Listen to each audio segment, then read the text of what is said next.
গোলু আর মোলু দুজন দুজনকে খুব ভালোবাসতো। তারপর দুজনে বিয়ে করে নিল। মোলু দুটো ডিম পারল, কিন্তু ওই গাছের নিচে এক বিষাক্ত সাপ থাকতো, সেই জন্য গোলু আর মোলু খুব ভয় পেত। তো একদিন ওরা যখন খাবার খুঁজতে বাইরে বেরিয়েছে, তখন ওই সাপটা চুপি চুপি ওদের গাছের কোটরে ঢুকে ডিম দুটো খেয়ে নিল। আর যখন গোলু আর মোলু ফিরে আসলো, এসে ডিম দেখতে না পেয়ে ওরা খুব দুঃখী হলো। মোলু বলল, চলো আমরা দূরে কোথাও চলে যাই, কিন্তু গোলু বলল, না, আমরা এর প্রতিশোধ নেব। তারপর সে তার বন্ধু বান্ধব আত্মীয় স্বজন ভাই বোন সবাইকে ডেকে পাঠালো। দেশ দেশান্তর থেকে সবাই চলে এলো। তারপর ওরা সবাই সাপটাকে দেখতে পেয়ে সাপটার উপর ঝাঁপিয়ে পড়ল।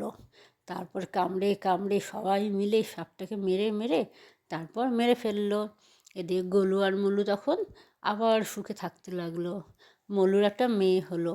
এখন কমেন্টে বলো তো, সেই মেয়েটির নাম কি রাখবো আমি, কেমন?